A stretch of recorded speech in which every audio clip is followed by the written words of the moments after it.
Doctor, ഇന്ന് നമ്മൾ ഇവിടെ സംസാരിക്കാൻ ഉദ്ദേശിക്കുന്നത് ഓട്ടിസത്തെ കുറിച്ചാണ്.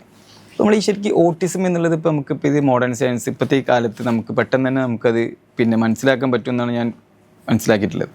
അപ്പോൾ ശരിക്കും ഓട്ടിസം ഈ മാതാപിതാക്കൾക്ക് അല്ലെങ്കിൽ പാരൻസിനൊക്കെ ഐഡൻറ്റിഫൈ ചെയ്യാൻ പറ്റുന്നുണ്ടാവില്ല. അപ്പോൾ ശരിക്കും എന്താണ് ഓട്ടിസം എന്താണ് ശരിക്കും? ഓട്ടിസം എന്ന് പറഞ്ഞാൽ ഒരു ന്യൂറോ ഡെവലപ്മെൻറ്റൽ ഡിസോർഡർ എന്ന് പറയും. അതായത് ഒരു വ്യക്തിയുടെ ശരീരത്തെ അല്ലെങ്കിൽ പ്രവൃത്തിയെ അല്ലെങ്കിൽ ചിന്തയെ ഒക്കെ ഏകീകരിച്ച് നിയന്ത്രിക്കുന്നത് നമ്മുടെ തലച്ചോറാണ്. അപ്പോൾ തലച്ചോറിൽ തന്നെ പല വിവിധ നെറ്റ്വർക്ക് കണക്ഷൻസ് ആണ്. അപ്പോൾ ഈ നെറ്റ്വർക്ക് കണക്ഷൻസ് എല്ലാം രൂപീകരിക്കുന്നത് ഗർഭാവസ്ഥയിലാണ്. അപ്പം കുട്ടി ജനിച്ച് ചുറ്റുപാടുമായിട്ട് കുട്ടി ഇടപഴകുമ്പോൾ ഈ നെറ്റ്വർക്ക് കണക്ഷൻസ് കുറച്ചും കൂടെ ദൃഢമാകുന്നു. പക്ഷെ ഈ നോർമൽ പ്രോസസ്സ് എന്ന് പറയുമ്പോൾ കുട്ടി ജനിച്ച് 5 years വരെ നീണ്ടു നിൽക്കുന്നതാണ്. അപ്പം ഈ നോർമൽ പ്രോസസ്സിൽ എന്തെങ്കിലും ഡിലേ വരുമ്പം വളർച്ചയുടെ പല ഘട്ടങ്ങളിലായിട്ട് വരുന്ന വൈകല്യങ്ങൾ ഒരുമിച്ച് വിളിക്കുന്നതാണ് ന്യൂറോ ഡെവലപ്മെന്റൽ ഡിസോർഡേഴ്സ് എന്ന് പറയും. അതിൽ പെട്ട ഒരു ഡിസോർഡർ ആണ് ഈ ഓട്ടിസം സ്പെക്ട്രം ഡിസോർഡർ. അതാണ് ശരിക്കും നമുക്ക് ഓട്ടിസത്തെ കുറിച്ച് നമുക്ക് പറയാം. എത്ര വയസ്സ് മുതൽ ഇത് കണ്ടുപിടിക്കാൻ കഴിയും? ശരിക്കും 1 വയസ്സ് മുതൽ തന്നെ നമുക്കിതിന്റെ ലക്ഷണങ്ങൾ കണ്ടു തുടങ്ങും. 1 വയസ്സ് മുതൽ 2 വയസ്സ് വരെ തന്നെ നമുക്കിതിനെ പെട്ടെന്ന് ഡിറ്റക്ട് ചെയ്യാൻ പറ്റും. എങ്ങനെയായിരിക്കും ഇപ്പം നമുക്ക് ഒരു പാരന്റിന് പറഞ്ഞു കൊടുക്കുകയാണെങ്കിൽ നമുക്ക്? അതായത് ഇപ്പം 6 മാസമായിട്ടും കുട്ടി മുഖത്ത് നോക്കുന്നില്ല, അല്ലെങ്കിൽ മുഖത്ത് നോക്കി ചിരിക്കുന്നില്ല, സന്തോഷം പ്രകടിപ്പിക്കണില്ല, അല്ലെങ്കിൽ 1 വയസ്സായിട്ടും കുട്ടി മീനിങ്ലെസ് ആയിട്ടുള്ള വേർഡ്സുകളൊന്നും പറയുന്നില്ല. അതായത് ഇപ്പം മാ ബാ ഉദാഹരണത്തിന് അങ്ങനത്തെ സൗണ്ടുകളൊന്നും പുറപ്പെടുവിക്കുന്നില്ല, അല്ലെങ്കിൽ കുട്ടിയുടെ ആവശ്യങ്ങളൊന്നും പറയുന്നില്ല, അതായത് പോയിന്റ് ഔട്ട് ചെയ്യുന്നില്ല കുട്ടി, അല്ലെങ്കിൽ കുട്ടി ഇപ്പം ടാറ്റ ബൈ ബൈ പോലത്തെ ജസ്റ്റേഴ്സ് ഒന്നും കാണിക്കണില്ല, പിന്നെ അതുപോലെ സംസാരിക്കുമ്പോൾ മുഖത്ത് നോക്കുന്നില്ല, വിളിക്കുമ്പോൾ റെസ്പോണ്ട് ചെയ്യുന്നില്ല, അങ്ങനെയൊക്കെ ഉണ്ടെങ്കിൽ ഒരു പക്ഷെ ഇതെല്ലാം ഓട്ടിസത്തിന്റെ ലക്ഷണങ്ങളാവാം. അതുപോലെ തന്നെ 1 വയസ്സായിട്ടും കുട്ടി ഒരു സിംഗിൾ വേർഡ് പോലും പറയുന്നില്ല, അല്ലെങ്കിൽ 2 വയസ്സായിട്ട് ഒരു സെന്റൻസ് പോലും ഫോം ചെയ്യാൻ കുട്ടിക്ക് കഴിയുന്നില്ല. ഉദാഹരണത്തിന് ഇപ്പൊ അമ്മ എനിക്ക് ചായ വേണം അങ്ങനെ പോലും പറയാൻ പറ്റുന്നില്ല, അല്ലെങ്കിൽ മുന്നേ ചിരിച്ചിരുന്ന അല്ലെങ്കിൽ സംസാരിച്ചിരുന്ന കുട്ടി ഇപ്പൊ ചിരിക്കുന്നില്ല അല്ലെങ്കിൽ സംസാരിക്കുന്നില്ല.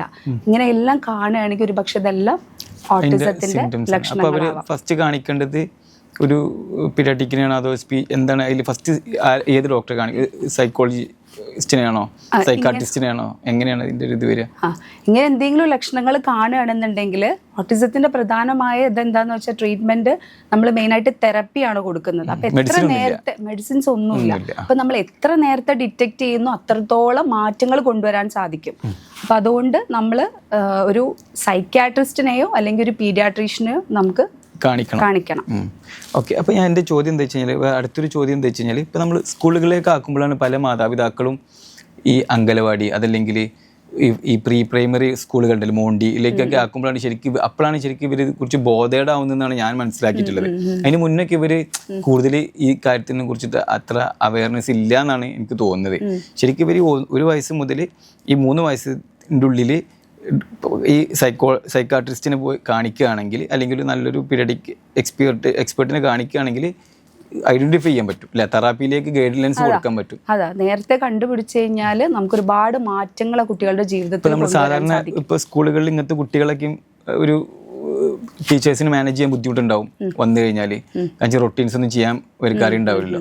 അതേപോലെ പാരന്റിന് ബുദ്ധിമുട്ടാണ്. പിന്നെ സ്കൂളിൽ ടീച്ചേഴ്സ് 40-30 കുട്ടികളെ ഇടയിൽ ഇങ്ങനത്തെ ഓട്ടിസമുള്ള കുട്ടികളെ, പക്ഷെ ഈ കുട്ടീനെ ഇപ്പോൾ നമ്മൾ സ്റ്റാർട്ടിങ് മുതലേ ശ്രദ്ധിക്കണമെങ്കിൽ ഈ കുട്ടിക്ക് റൊട്ടീനുള്ള കാര്യങ്ങൾ നമുക്ക് പ്ലാൻ ചെയ്ത് കൊടുക്കാൻ പറ്റും. അപ്പോൾ ആ കുട്ടിക്ക് സ്കൂളിൽ നോർമൽ സ്കൂളുകളിൽ ആക്കാൻ പറ്റുമോ? അതാ നോർമൽ സ്കൂളിൽ ആക്കുന്നത് എന്തിനെ ഡിപ്പെൻഡ് ചെയ്തിട്ടാന്ന് വെച്ചാൽ ഇപ്പം ഐക്യവും കൂടെ നോക്കും നമ്മൾ. ഇപ്പം ഐക്യു നോർമൽ ആയിട്ടുള്ള ഒരു കുട്ടിയാണെന്നുണ്ടെങ്കിൽ നമുക്ക് എന്ത് ചെയ്യാൻ പറ്റും, ഇപ്പം നോർമൽ സ്കൂളിൽ വിടാൻ പറ്റും. പക്ഷെ ഐക്യവും കൂടെ കുറവുള്ള ഒരു കുട്ടിയാണ് അതിന്റെ കൂടെ ഓട്ടിസം കൂടെ ഉണ്ടെങ്കിൽ പെർസെന്റേജ് വരുന്നത്, അത് നോർമൽ ഐക്യു എന്ന് പറയുമ്പോൾ ഒരു 90 to 110 ഇടയിലാണ്. അപ്പം അങ്ങനെ നോർമൽ ഐക്യു ഉള്ള ഒരു കുട്ടിയാണെന്നുണ്ടെങ്കിൽ ഒരു പക്ഷെ നമുക്ക് അവരെ ഒരു നോർമൽ സ്കൂളിൽ വിടാൻ സാധിച്ചേക്കാം. പക്ഷെ ഐക്യു കുറവുള്ള ഒരു കുട്ടിയാണ് അതിന്റെ കൂടെ ഓട്ടിസം കൂടെ ഉണ്ടെന്നുണ്ടെങ്കിൽ പിന്നെ നമുക്ക് അവരെ നോർമൽ സ്കൂളിൽ വിട്ട് കഴിഞ്ഞാൽ അത് കൂടുതൽ ബുദ്ധിമുട്ടാവുകയുള്ളൂ.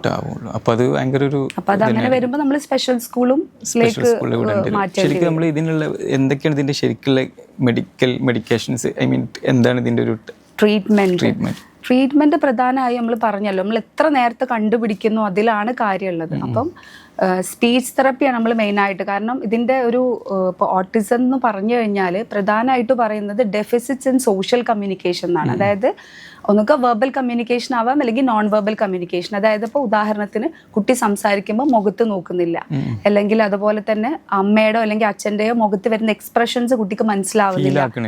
തിരിച്ച് കുട്ടിക്ക് ആ ഇമോഷൻസ് റെസിപ്രോക്കേറ്റ് ചെയ്യാൻ പറ്റുന്നില്ല. ഉദാഹരണത്തിന് ഇപ്പോൾ അമ്മയും അച്ഛനൊക്കെ ജോലി കഴിഞ്ഞ് വരുമ്പം അവരെ കാണുമ്പോൾ ഒരു സന്തോഷം പ്രകടിപ്പിക്കണില്ല, അല്ലെങ്കിൽ അമ്മയും അച്ഛനെ കാണുമ്പോൾ ഒരു കുട്ടി എടുക്കാൻ ആംഗ്യം കാണിക്കുന്നില്ല.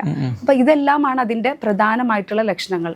അതുപോലെ തന്നെ രണ്ടാമതായി പറയുന്നത് എന്താണെന്ന് വെച്ചാൽ ഇൻസിസ്റ്റിംഗ് ഓൺ ദ സെയിംനെസ്. അതായത് കുട്ടി ഒരേ രീതിയിലുള്ള റുട്ടീന് വേണമെന്ന് നിർബന്ധം പിടിക്കുക. അതായത് ഒരേ രീതിയിലുള്ള ഭക്ഷണ രീതി, അതുപോലെ തന്നെ സ്കൂളിൽ പോകുന്ന റൂട്ട് വരെ സെയിം ആയിരിക്കണം എന്ന് നിർബന്ധം കാണിക്കുക. അതൊന്ന് ഡീറൂട്ട് ചെയ്താൽ തന്നെ കുട്ടിക്ക് വളരെയധികം ഡിസ്ട്രെസ് ഉണ്ടാവും, അല്ലെങ്കിൽ ഡിസ്റ്റർബ്ഡ് ആയിരിക്കും കുട്ടി. അതുപോലെ തന്നെ പിന്നെ കാണുന്നതാണ് റെസ്ട്രിക്റ്റീവ് റെപ്പിറ്റേറ്റീവ് സ്റ്റീരിയോടൈപ്ഡ് ബിഹേവിയേഴ്സ് എന്ന് പറയും. അതായത് ഒരേ കാര്യങ്ങൾ തന്നെ ആവർത്തിച്ച് ചെയ്യാം. ഉദാഹരണത്തിന് ഇപ്പോൾ തള്ളവിരൽ കുത്തി നടക്കുക, അല്ലെങ്കിൽ flapping movements of the hands എന്ന് പറയും, ഇങ്ങനെ കാണിക്കുക, അല്ലെങ്കിൽ നമ്മുടെ ബോഡി ഇങ്ങനെ റോക്ക് ചെയ്യുക, ഷെയ്ക്ക് ചെയ്തുകൊണ്ടിരിക്കുക.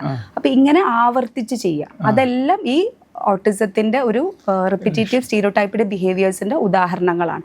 അതേപോലെ തന്നെ നാലാമതായി കാണുന്നതാണ് സെൻസറി അബ്നോർമാലിറ്റീസ്. അതായത് ഇപ്പം ഒച്ച കേൾക്കുമ്പോൾ, അതായത് ചെറിയ ശബ്ദം കേൾക്കുമ്പോൾ തന്നെ കുട്ടി കാത് പൊത്തിപ്പിടിക്കുക, അല്ലെങ്കിൽ പെയിനിനോട് പ്രതികരണം ഇല്ലാത്തൊരവസ്ഥ. അതെല്ലാം ഇതിൻ്റെ ഓട്ടിസത്തിൻ്റെ ലക്ഷണങ്ങളാണ്, പ്രധാനമായിട്ടുള്ള ലക്ഷണങ്ങളാണ്.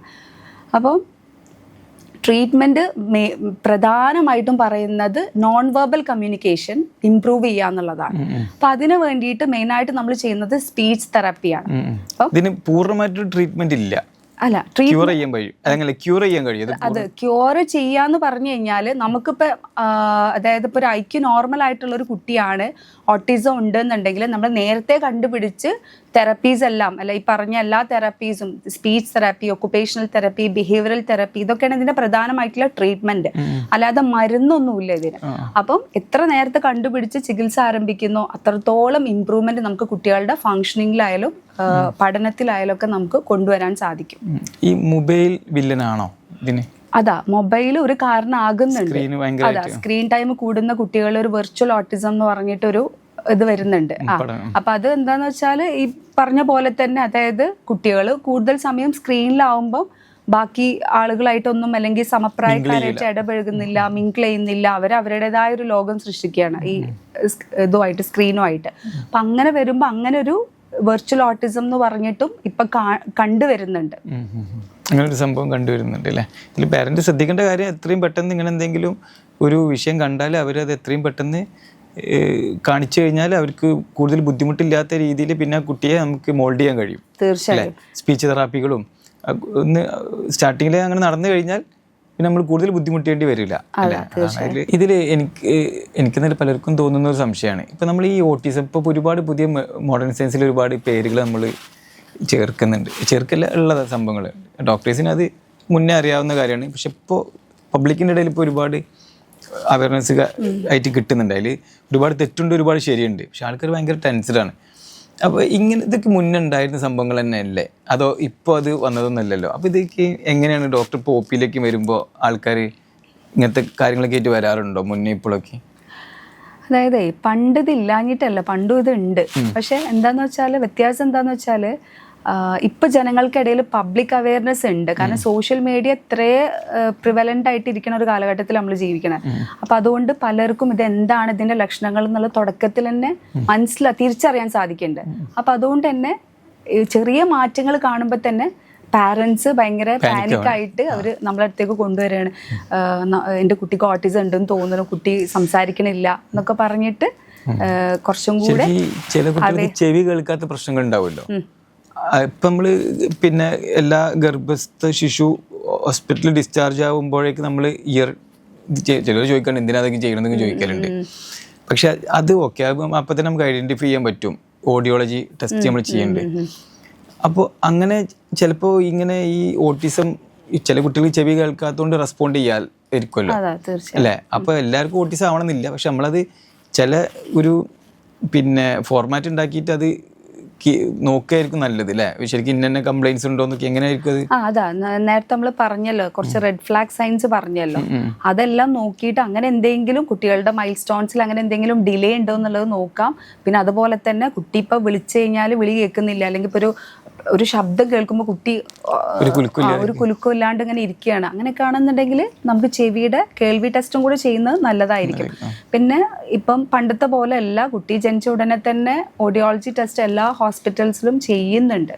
അപ്പൊ അതും കൂടെ നോക്കിയിട്ട് ഒരു അങ്ങനത്തെ സയൻസ് എന്തെങ്കിലും ഉണ്ടെങ്കിൽ പിന്നെ നമ്മൾ കൺസൾട്ട് ചെയ്യുകയാണെങ്കിൽ പെട്ടെന്ന് തന്നെ നമുക്ക് കണ്ടുപിടിക്കാൻ പറ്റും. അതാ തീർച്ചയായും പാനിക് ആവേണ്ട ഇല്ല, ശരിക്ക് പാനിക് ആവേണ്ടതില്ല. എന്തെങ്കിലും ബുദ്ധിമുട്ട് നമുക്ക് കാണുകയാണെങ്കിൽ ഇഷ്ടംപോലെ കേസുകൾ വരാറുണ്ടല്ലേ? അപ്പോൾ ഒരുപാട് ഡോക്ടർ എക്സ്പീരിയൻസ് ഒരുപാട് കേസ് നമ്മൾ ഓട്ടിസം അങ്ങനെ ഒരുപാട് കേസ് കണ്ടിട്ടില്ല, പക്ഷെ ഓട്ടിസ്റ്റിക് ആയിട്ടുള്ള കുട്ടികൾ നമ്മൾ കാണാറുണ്ട്, വരാറുണ്ട് ഒ പിയിൽ.